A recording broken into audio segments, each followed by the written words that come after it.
आज की क्लास में हम एसएससी सीजीएल 2023 टीयर 1 का पेपर सॉल्व करेंगे। और ये जो पेपर है 25 जुलाई की शिफ्ट सेकंड का पेपर है। पहला पेपर हम कर चुके हैं। पहला सवाल आपको यहाँ पे दिया हुआ है कि इसकी वैल्यू आपको बतानी है 10 माइनस 1125 डिग्री। आपको एक चीज़ पता है कि 10 माइनस थीटा इसकी वैल्यू क्या होती है। कोई भी एंगल हो आपको कि ये माइनस 10 थीटा होती है, क्योंकि ये जो है फोर्थ क्वाड्रेंट में आ जाता है। फोर्थ क्वाड्रेंट में tan थीटा है वो नेगेटिव होता है। तो आप यहाँ से सीधा सीधा बोल सकते हो कि यहाँ पे जो वैल्यू होगी माइनस वाली को आप बाहर निकाल दोगे तो आपके पास निकल के आ रही है वो 1125 आ रही है। ठीक है, तो ओवरऑल आपको इसकी वैल्यू निकालनी है। अब माइनस का तो काम हो गया, 1125 डिग्री की वैल्यू निकालनी है। अब मुझे एक चीज़ बताओ कि हर एक 360 डिग्री के बाद में जो है साइकिल दोबारा क्या होता है, रिपीट होता है। जैसे अगर मैं बात करूं, एक बार 360 डिग्री घूमा, यहाँ पे आ गया, वैल्यूज़ पर दोबारा रिपीट होने लग जाएंगी। तो 360 का एक बार साइकिल में कितनी बार यहाँ से कंप्लीट हो रहा है बताओ आपको कि 360, 720 और एक बार और आ जाएगा 360, तो आप कह दोगे कि 1080।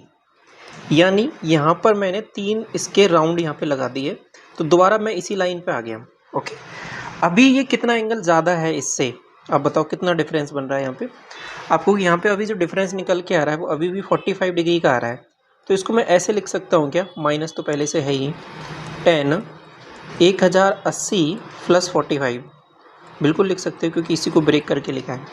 अब ये जो वैल्यू है 360 का जो मल्टीपल है उसमें प्लस थीटा करूँगा मैं, ये वैल्यू कितनी होगी, आप कहोगे 10 2 प्लस थीटा बोल दो इसको, या फिर 10 2 का मतलब भी वही होता है 360 प्लस थीटा।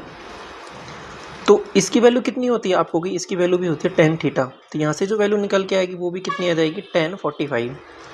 अब 1045 तो आपको पता है ये 1 होता है, तो ओवरऑल जो आंसर हो जाएगा -1 हो जाएगा आपका। बात क्लियर हुई, आगे बढ़े। सेकंड बोल रहा है आपसे, 2 पाई चार्ट दे रखे हैं आपको, ठीक है। एक अपीयर्ड स्टूडेंट का है, एक जो पास हुए उन स्टूडेंट का है।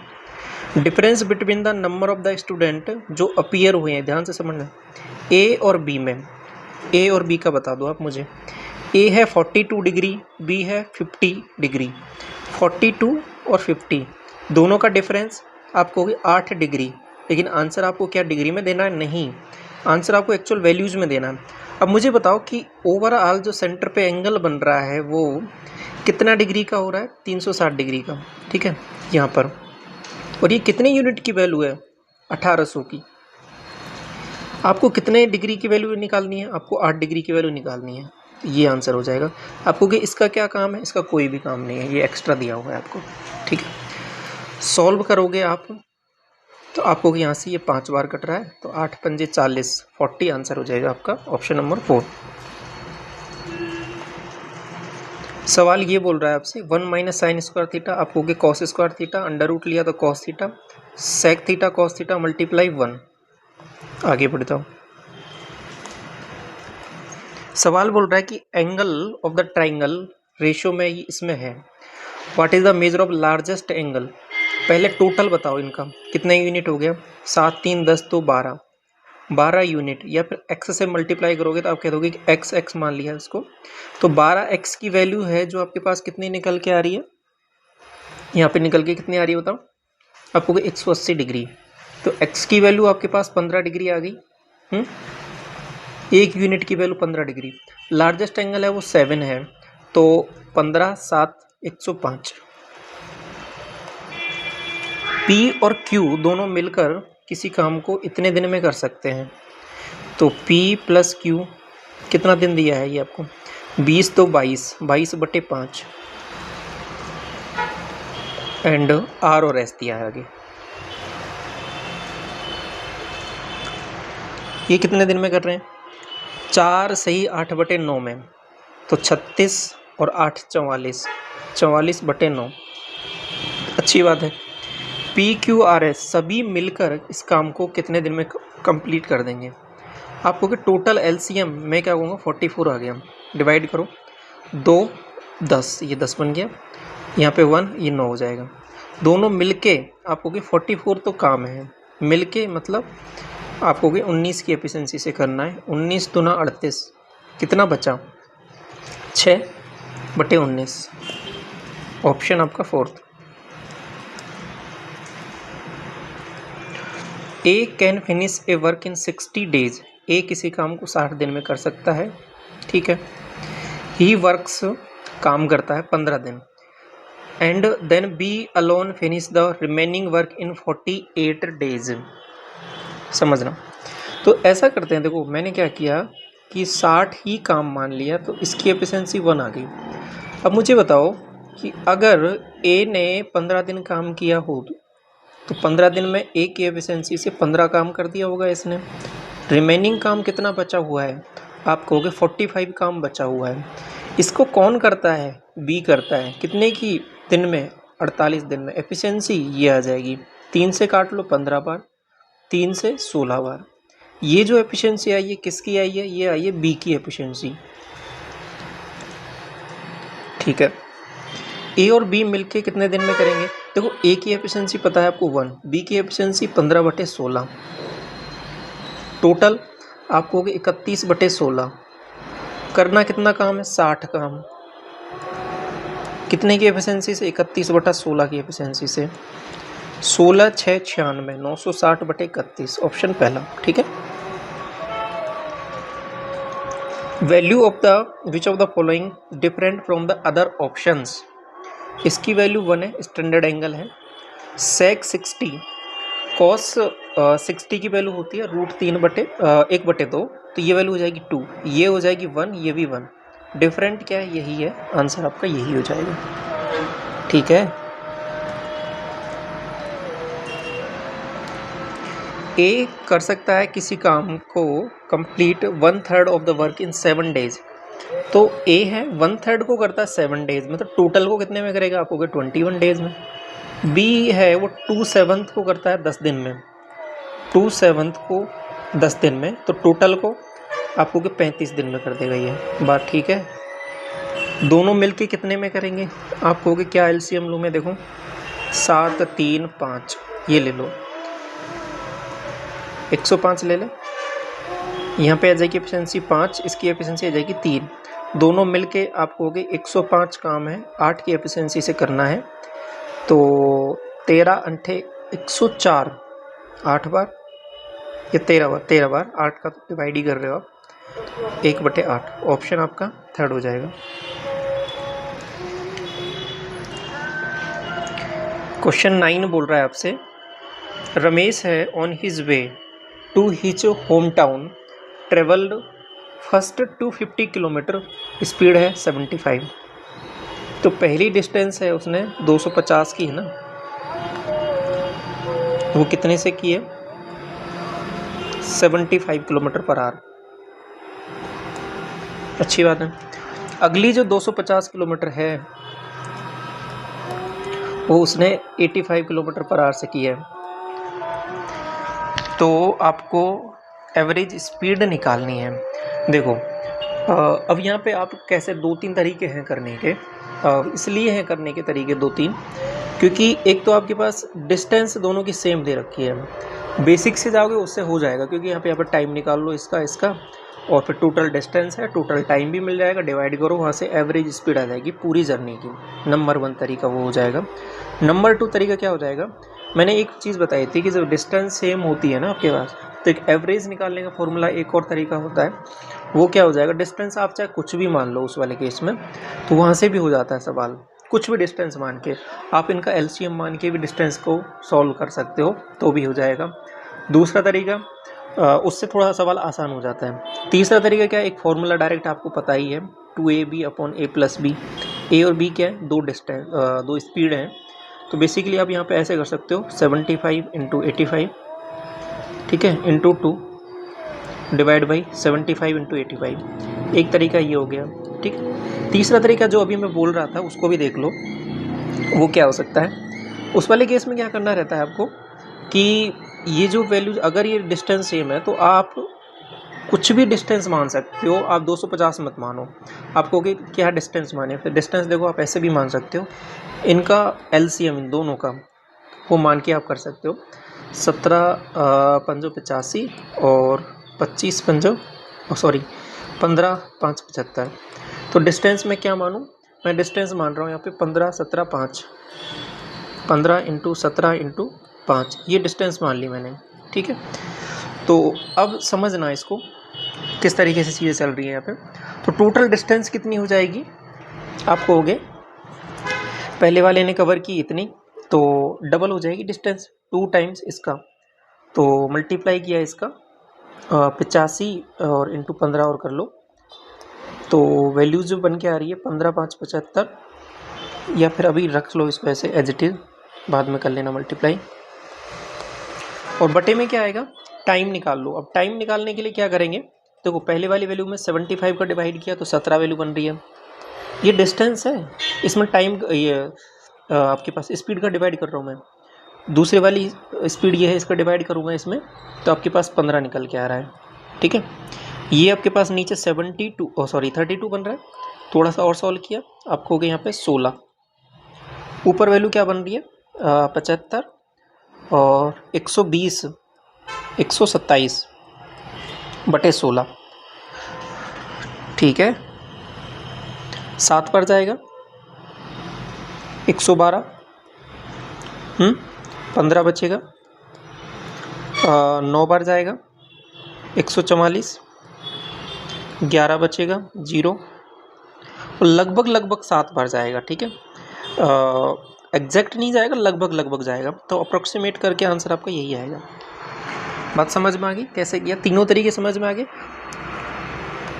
जौन सा ठीक लगे उससे कर सकते हो आप। क्वेश्चन नंबर 10 बोल रहा है आपसे कि A can do 1/3 of the piece of work in 32 days, ठीक है।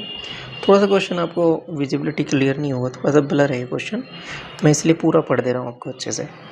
बी कैन डू 37 से ही 1/2% of the same work in 24 days में। तो यहाँ से एक एक करके निकालते हुए चलो आप।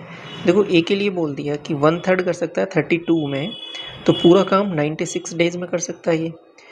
बी के लिए 37 से ही 1/2, इस ये वैल्यू कितनी हो जाएगी आपको कि 3/8 हो जाएगी, क्योंकि 12.5% होता है वो 1/8 होता है, इसका 3 टाइम्स है ये, 3/8।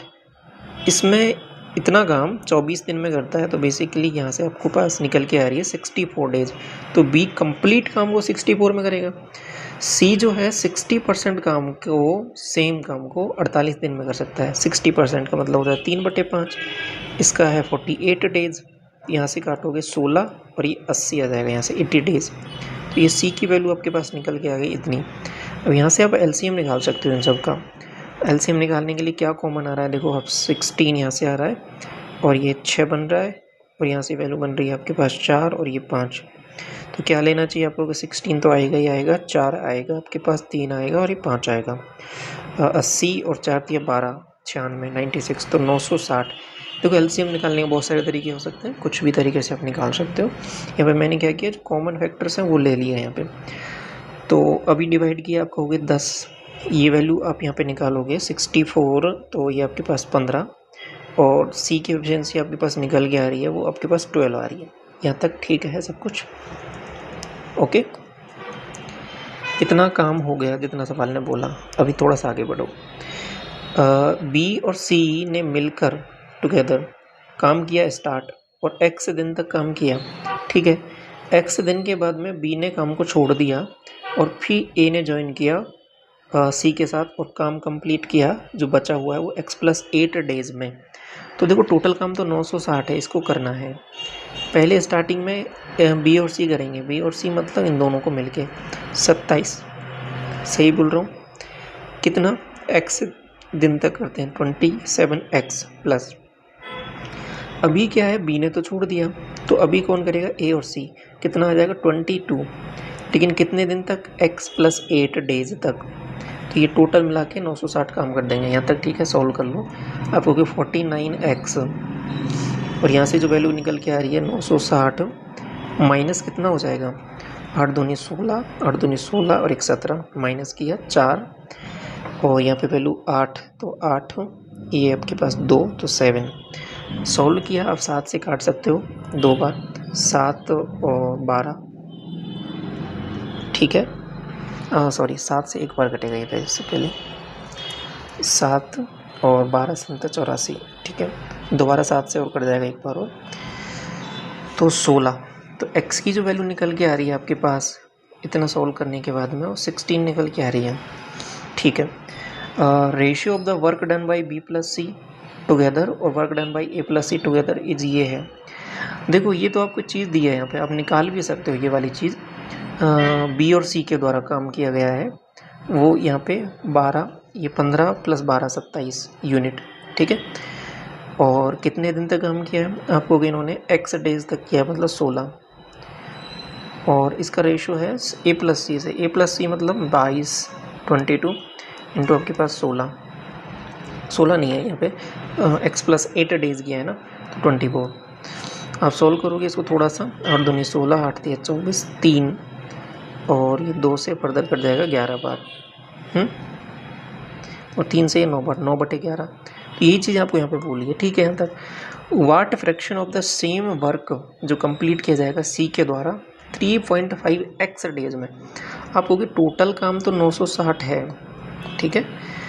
इसका कितना भाग काम किया, आपको कि 960 का कितना काम किया होगा इन्होंने, कितने 3.5x में, 3.5x का मतलब हो जाएगा 7.5 दिन, 7.5 मतलब 7/2। सी की एफिशिएंसी है 12, x की वैल्यू कितनी है 16, ये निकालना है। 16 से ये कट जाएगा इतनी बार, 12 से कट जाएगा 5 60, तो 7/10 ये वैल्यू आ रही है। इतना फ्रैक्शन जो है वो सी ने इतने दिन में किया है, यही आपसे पूछा था, ठीक है। Which of the following number is divisible by 8, last के 3 डिजिट चेक करने हैं, डिवाइड करके देख लो, ठीक है। जो भी डिविजिबल है वो आपका नंबर आ जाएगा यहाँ से। तो आसपास के नंबर है, आप सीधा बता सकते हो यहाँ पे कितना रिमाइंडर बच रहा है, उस हिसाब से भी देख सकते हो। तो 8 से किया 64 और 7, ठीक है। तो 72 6, ठीक है।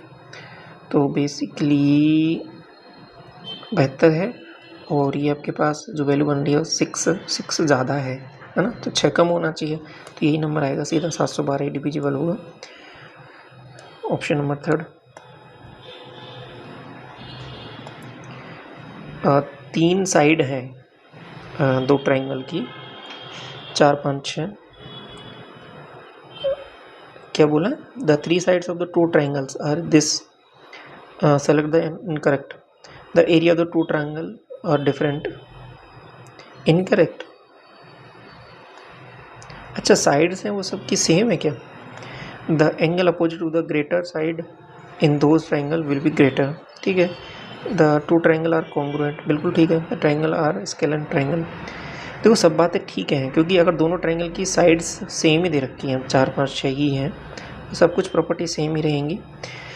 The area of the 2 triangle will be different, तो ये गलत हो जाएगा, क्योंकि एरिया भी सब कुछ सेम रहेगा, सब कुछ ही सेम है दोनों ट्राइंगल का 4 5 6, तो उसे एक यूनिक ट्राइंगल ही बनेगा आपका।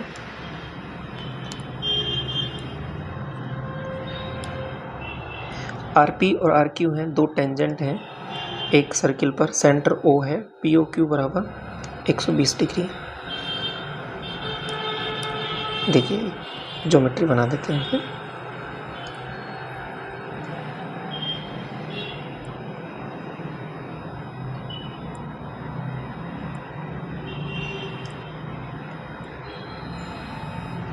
ठीक है, अभी इसमें क्या करना है कि P O Q, R P और आर क्यू 2 टेंजेंट हैं, तो कोई एक आर पॉइंट बाहर हो जाएगा, ये आर पी और ये आर क्यू। यहाँ पे सेंटर ओ है ना इसका, तो ये पी ओ क्यू ये वाला एंगल 120 डिग्री है। पी आर क्यू ये वाला एंगल पूछा है, आपको कुछ नहीं करना, सीधा 60 डिग्री आ जाएगा। कैसे, क्योंकि ये 90 होता है, ये 90 होता है, तो ये दोनों का सम 180 होना ही होना है। क्लियर है ये बात, आसान सी चीज़ है ये तो बहुत। क्वेश्चन बोल रहा है कि लेंथ विड्थ और हाइट है एक वॉल हॉल का, 10 20 और 15 दे रखा है, ठीक है। Find the cost of the white wash of wall inside of wall and ceiling. At a rate ये दे रखी है। तो देखिए सबसे पहले एक होल बनाते हैं, कुछ इस तरीके से है ये, ठीक है। इसमें क्या है कि ये 10 दे रखा है, ये 20 है और ये आपके पास 15 दे रखा है। तो इसका एरिया बता सकते हो, ये बेसिकली क्यूबॉइड हो गया। एरिया आप कहोगे कि 2 टाइम्स सभी साइडों का मल्टीप्लाई, L इंटू बी आप कहोगे 200, B इंटू एच आप कहोगे 300 और H इंटू एल आप कहोगे 150। यहाँ पे कितनी वैल्यू आ रही है, आप कहोगे 500 500 और ये वैल्यू आ रही है आपके पास 600 650, ठीक है। 650 एंड 650 को जब 2 से मल्टीप्लाई करोगे आप तो 1300। क्या अब चीज़ समझना है थोड़ा सा, ये 1300 आया है, क्या मैं इसको डायरेक्ट मल्टीप्लाई कर दूँ? नहीं, क्योंकि आपको पूछा क्या सवाल में, ध्यान से पढ़ना, कि एक तो वॉल का एरिया निकालना है, क्योंकि वॉल को पेंट करना है और उसके साथ साथ सीलिंग को करना है। तो मतलब ये वाला पोर्शन होगा और ये चारों दीवारें होंगी। ये वाला जो नीचे वाला छत है ना, जो फर्श है इसको नहीं करना है, तो इसका एरिया माइनस करना पड़ेगा। जल्दबाजी में ये नहीं करना कि इसको पूरे का ही आप मल्टीप्लाई कर दो, पूरे को कवर करना है, पूरे को पेंट करना है, देन अलग से मेंशन होगी चीज़ें। आपको यहाँ पे स्पेशल मेंशन किया कि चारों साइड को और सीलिंग को, ऊपर वाली छत और चारों दीवार, इनका पेंट करना है, तो वाइट वॉश करना है। तो आप क्या करोगे, जो बेस है एरिया इसका माइनस करना पड़ेगा। तो आपको 200 माइनस कर दो इसमें से, क्यों, 10 इंटू 20 L इंटू बी, तो बेसिकली 1100 आपके पास वैल्यू निकल के आ रही है एरिया। अब पर मीटर स्क्वायर इतनी कॉस्ट है, तो मल्टीप्लाई करोगे आप 10.2 से, तो आपके पास सीधा सीधा वैल्यू निकल के आ रही है 11/20, ठीक है। ऑप्शन नंबर सेकंड दिख रहा है आपको सीधा सीधा। क्वेश्चन 15 में बोला है कि P + Q + R बराबर PQR बराबर ये वाली वैल्यू बराबर 1, सब कुछ ही 1 दे रखा है, ये वैल्यू निकालनी है। ये निकालने के लिए आपको क्या चाहिए होगा, आपको भी ये निकालने के लिए हमको देखो एक फॉर्मूला हमने पढ़ा है, कौन सा, +RQ - 3PQR। इसके मैंने बेसिकली आपको 3 फॉर्मूले पढ़ाए और बहुत अच्छे से पढ़ाए और बहुत बार पढ़ाए, तो आपको ये बहुत अच्छे से याद होने चाहिए सब कुछ। कितनी ही बार मैंने डिस्कस किया इंपॉर्टेंट क्लासेस में, गागर में सागर क्लासेस में। P + Q + R इसका whole square - 3 times PQ QR और RP, ठीक है। रखो वैल्यूज आप इसमें, आपको कि माइनस इसकी जगह में क्या रख दूँ, -3 हो जाएगा ये। देखिए ये तो निकालना है, इसको तो एज इट इज़ रखो आप, -3, ये 1 हो जाएगा, है ना, और ये वाली वैल्यू 1 हो जाएगी। PQ QP और QR ये क्या होगा, आपको यहाँ पे रख के देखो इसको, आप इसको जो सॉल्व करोगे ना, तो यहाँ पे यही निकल के आ रहा है, देखो PQ + QR + RP बटे PQR 1 है ही, तो ये वैल्यू भी 1 ही हो जाएगी आपके पास। तो ये बेसिकली माइनस में कितनी वैल्यू बन रही है आप बताओ मुझे, आपको यहाँ पे जो वैल्यू बन रही है ना, वो कितनी बन रही है, ये भी 1 बन रहा है ना, तो ये बेसिकली -3 हो जाएगा, ठीक है। तो यहाँ ओवरऑल -2 इधर से आ रहा है, ये इधर आएगा तो प्लस का 3 इधर बन जाएगा, तो यहाँ से ओवरऑल 1 बन गया, 1 निकल के आ रही है वैल्यू इसकी। तो ऑप्शन नंबर पहला हो जाएगा करेक्ट। फॉर्मूला याद है, बहुत आसान है सवाल। मार्क प्राइस एक आर्टिकल का 50,000 है, 3 शॉपकीपर हैं, फर्स्ट जो है अलाउ करता है 2 सक्सेसिव डिस्काउंट इतने इतने, पहला वाला 2 डिस्काउंट देता है 25 का और 15 का, दूसरा वाला है वो 20-20 का देता है 2 डिस्काउंट, तीसरा वाला है वो 30 का और 10 का देता है। From which shopkeeper customer get more profit. तो कस्टमर का प्रॉफिट का मतलब क्या है कि उसको कहाँ पर ज़्यादा डिस्काउंट मिल रहा है, बात समझना, कहाँ पर ज़्यादा डिस्काउंट मिल रहा है तो वहाँ से शॉपकीपर जो कस्टमर है वो खरीदेगा। तो क्योंकि डिस्काउंट ज़्यादा मिल रहा है मतलब उसको कम पे करना पड़ेगा, मतलब सस्ता उसको पड़ेगा, ऐसे समझो चीज़ों को। तो प्रॉफिट कस्टमर को कहाँ होगा, जहाँ डिस्काउंट ज़्यादा है। तो ओवरऑल डिस्काउंट की वैल्यू कहाँ है, वही चीज़ चेक करनी है आपको किस वाले केस में। यहाँ पे चेक किया लगभग 30 और 30 में से माइनस हो रहा है, वो कितना हो रहा है 15 5 75 और 15 दूना 30 और 37, लगभग इतनी वैल्यू माइनस हो रही है 30 में से, ठीक है। इसमें देखो ये आपके पास कितना हो रहा है 40 है ये बेसिकली 40 में से 4 माइनस हो रहा है, तो बेसिकली लगभग यहाँ पे 36 की वैल्यू आ रही है। यहाँ पे देखो ये 40 माइनस 3, तो ओवरऑल यहाँ पे 37। आपको ऊपर से देखने से तो ऐसा ही लग रहा होगा कि बराबर डिस्काउंट ही तो है सब कुछ, लेकिन नहीं। क्योंकि इस वाले केस में उसको सबसे ज़्यादा डिस्काउंट मिल रहा है 37% का। यहाँ पे भी उसको कम मिल रहा है, यहाँ पे भी कम मिल रहा है, तो यहाँ पे सबसे ज़्यादा डिस्काउंट है, तो तीसरे वाले केस में उसको ज़्यादा प्रॉफिट रहेगा ये वाला, ऐसा कुछ डिस्काउंट लेने पर। बात समझ में आ गई।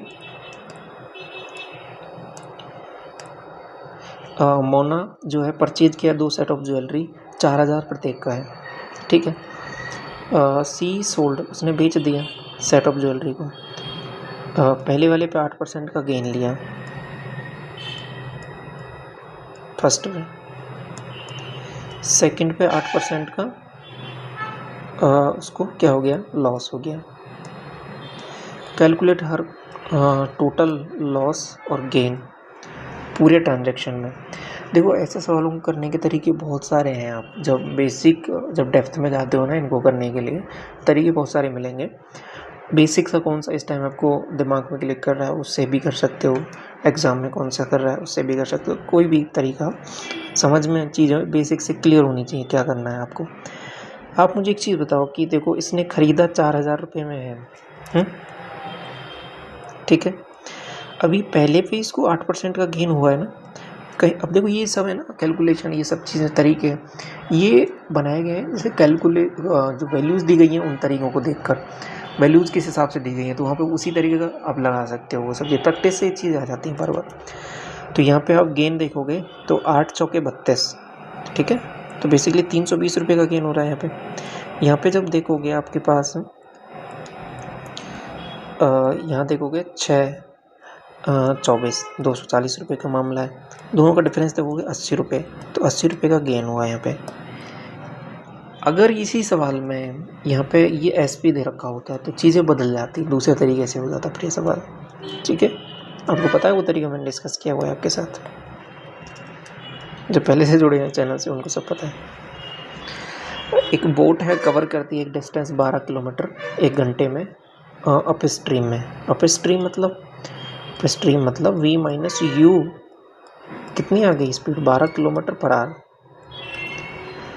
v प्लस यू कितना हो जाएगा, डाउन स्ट्रीम है ना, तो 12 की डिस्टेंस 45 मिनट का मतलब 45/60, 15 × 3 45 चौके 60, 3 चौके 4 16, ये 16 ये 12। बोट और इसका स्पीड का वो बताना है। देखो दोनों का टोटल डिवाइड बाई 2 आपको हो गए, दोनों का टोटल 28 डिवाइड बाई 2 14, ये स्पीड आ गई बोट की। दोनों का डिफरेंस डिवाइड बाई 2 आपको हो गए 4 डिवाइड बाई 2 2, तो 14:2 ये बोट से स्ट्रीम का रेशियो। कौन सा है नंबर जो 99 से डिविजिबल है। पहले तो डिजिट सम देख लो। ये 12 5 3 8 1 9 नहीं है, 9 से डिविजिबल। 6 6 12 और 27, हाँ हो सकता है डिविजिबल, होल्ड करो इसको। ये देखो 8 5 13 और 14 27, ये भी होल्ड करो इसको। 8 4 12 और 4 16, 5 21 और 27, इसको भी होल्ड करो। अब अल्टरनेट डिजिट देख लो। 13 और 6 19, 19 में से 8 गया, आपको 11। अल्टरनेट डिजिट का सम किया, फिर उनका डिफरेंस निकाला, ठीक है। और डिफरेंस आ रहा है वो 11 आना चाहिए या 11 का मल्टीपल होना चाहिए, तो आ रहा है तो ये डिविजिबल होगा। 9 से भी है और 11 से भी है, तो 99 से डिविजिबल हो जाएगा। सिंप्लीफाई कर दो भाई, क्या हो जाएगा। आप कहोगे मैं ऐसा करता हूँ ना, कॉमन ले लो कुछ। क्या कॉमन लोगे आप कहोगे यहाँ से जो कॉमन वैल्यू आ रही है वो क्या आ रही है बताओ। 16 ही ले लो ना, तो 16 6 x की पावर 4 माइनस y की पावर 4। ओके, प्लस माइनस में तोड़ लो इसको, ये पर और कुछ करें। और कुछ करने से पहले देख लो थोड़ा सा चीज़ों को। यहाँ पे क्या कॉमन आ रहा है, 20 कॉमन आ रहा है, तो 20 कॉमन ले लिया मैंने। तो क्या बच रहा है, 4x² माइनस y²। यहाँ से कॉमन क्या आ रहा है, 4 ही आ रहा है। यहाँ पे बन रहा है आपके पास 4x² माइनस y²। इसको देखो मल्टीप्लाई करोगे तो ऊपर वाली टर्म बन रही है तो कट जाएगा ये, 4 से काट लो तो 4 से काट लो, कट गया और ये 5 बच गया, तो 1/5 ऑप्शन नंबर 3।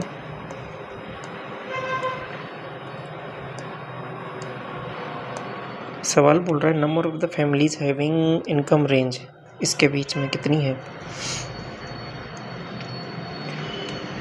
देखो यहाँ से स्टार्ट करते हो ना, 25,000 से ज़्यादा जिनका इनकम है, इस तरीके से जुड़ता जाता है ये। 10,000 से ज़्यादा तो सबका ही है यहाँ पे, और जैसे जैसे इनकम बढ़ रही है वो लोग कम होते जाएंगे, ये बात तो ठीक है। तो आपको 19 से 22 का देखना मामला है, ये वाला दोनों का डिफरेंस देख लो आप, 17 ऑप्शन नंबर पहला। ठीक है, समझ में आया ना ये वाला। एक फैमिली है जो इनकम है वो 35,000 पर मंथ है। फैमिली जो स्पेंड करती है इनकम ऑन वेरियस एक्सपेंडिचर, अलग अलग खर्चे हैं उसके, food, health, education, entertainment, rent. After all सभी एक्सपेंडिचर के बाद में 8% की सेविंग कर लेते हैं वो, अच्छी बात है। तो expenditure on health 50% more than that of food, while food is 3 times of the expenditure on the entertainment. The expenditure on health is half of the expenditure on education. Expenditure on the rent is this. How much expenditure incur on education? समझिए क्या क्या हो गया इसमें। देखो करना क्या है, आप बताओ मुझे। जैसे मैंने क्या किया कि स्टार्टिंग में 100 ही मान लिया, ओके। इसमें 8% तो सेव हो गया, लेकिन बाकी का बचा है ना वो 92। इसी में सब कुछ कैलकुलेशन करना है आपको, इसी में कैलकुलेशन करना है। इसी में क्या क्या हो रहा है वो देख लो आप।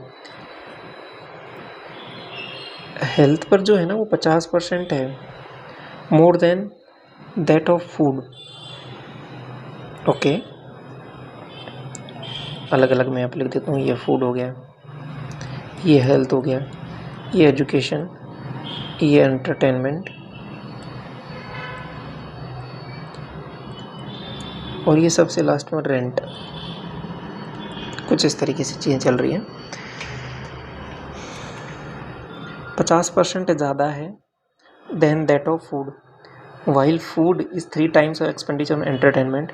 The expenditure on health is half of expenditure on education. Expenditure on rent is half of combined expenditure on food, this. Okay okay okay, कहाँ से स्टार्ट करना पड़ेगा आप बताओ मुझे। आपको यहाँ से स्टार्ट कर दो इसको, हेल्थ से स्टार्ट करें या एजुकेशन से करें।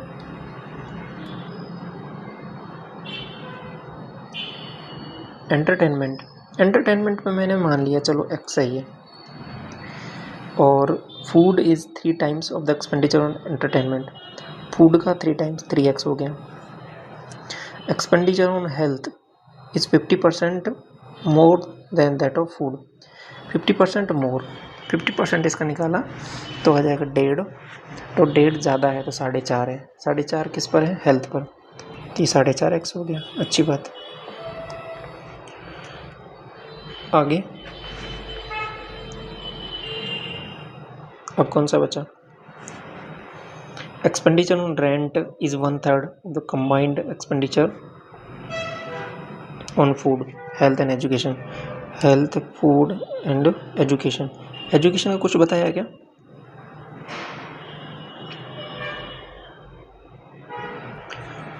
एजुकेशन के लिए बोला है। तो expenditure on health is half of the expenditure on education, health है वो हाफ है एजुकेशन का, तो ये 9x हो जाएगा क्या।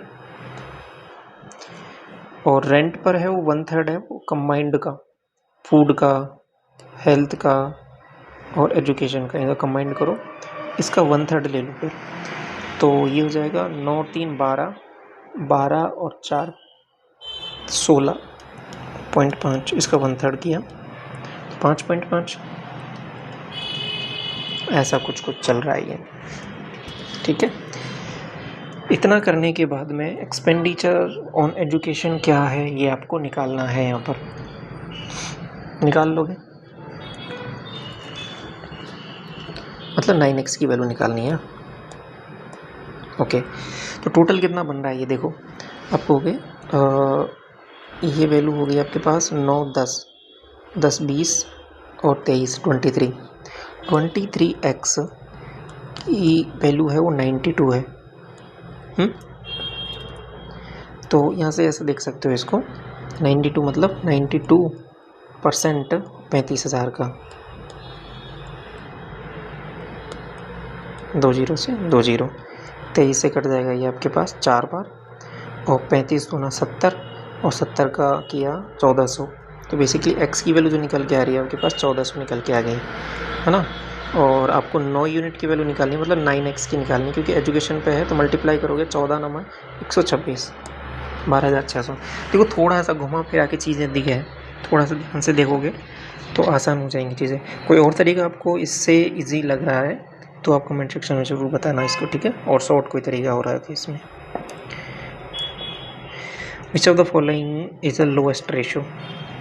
देखो लोएस्ट रेशो हाईएस्ट रेशो कैसे पता लगेगा, देखो आप इनका बेस सबका सेम बना लो। यहाँ 38 है, ये 19 है, तो सबको 38 बनाया बेस मैंने। तो ऊपर वाली ये वाली वैल्यू बन रही है देखो 16 और बटे 38, 15 बटे 38, ये 17 बटे 38 और ये 26 बटे 38। लोएस्ट कौन सा हो जाएगा आपको पता लग रहा है सीधा सीधा, ऑप्शन नंबर सेकंड।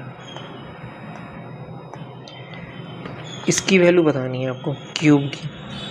आप कहोगे देखो 7 का मैंने डिवाइड कर दिया पूरे में ही, तो आप कहोगे a - 1/a बराबर वैल्यू क्या आ रही है, -4/7 आ रही है क्या।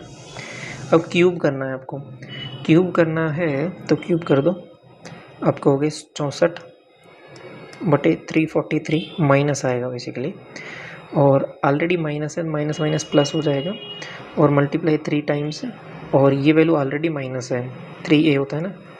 तो समझना ये फॉर्मूला क्या होता है, p³ + 3p। इस वाले केस में अगर इसका क्यूब करता हूँ मैं तो ओवरऑल यहाँ से वैल्यू निकल के आ रही है 343 - 64, ये 4 × 12/7 बन रहा है। आपको LCM 343 के तो ऐसा कर सकते हो 49 से ऊपर नीचे मल्टीप्लाई कर सकते हो, या फिर LCM ले सकते हो, बात एक ही है। तो -7 का डिवाइड किया मैंने 49 से मल्टीप्लाई किया 12 को, तो 12 × 9 108, 10 और 12 × 4 48, 58 ये बन रहा है। ठीक है ना। और इसमें से भी अगेन -1 और करना है आपको, -1 और करना है, मतलब -343 और करना है। तो सबको जोड़ दो बेसिकली, तो क्या आ रहा है आपके पास 4 और 8 12 और 5, ठीक है ना, 12 और 3 और 15, ठीक है। तो 7 8 15 और 4 19, 5 3 8 1 9, 995/343, ऑप्शन पहला।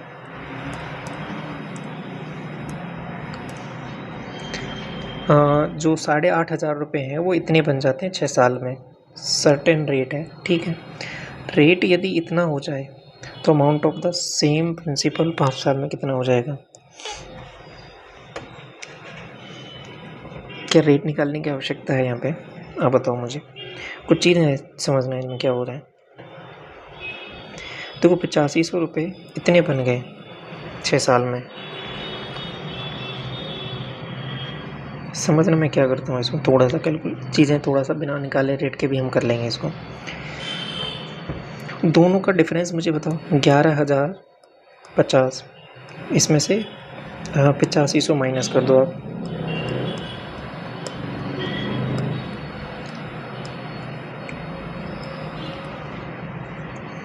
ये जो वैल्यू है ये बेसिकली 6 साल का है इंटरेस्ट, है ना।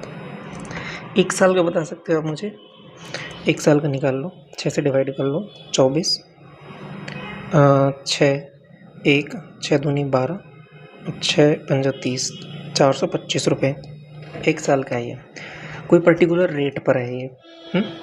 अब रेट का अगर मैं 1.8 टाइम्स करूँगा तो कहीं ना कहीं क्या होगा बताओ, ये भी वैल्यू बढ़ेगी कि नहीं बढ़ेगी, 1.8 टाइम्स बिल्कुल।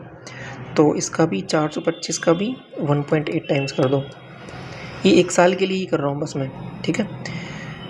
पॉइंट है ये 18 5 90 36 और 45 और 72 76 76 पॉइंट हटाया 765, ये हो गया है। अभी हमको 5 साल का निकालना है तो 5 से और मल्टीप्लाई करना पड़ेगा इसको। The amount of the same principal in 5 years will be, कितना हो जाएगा,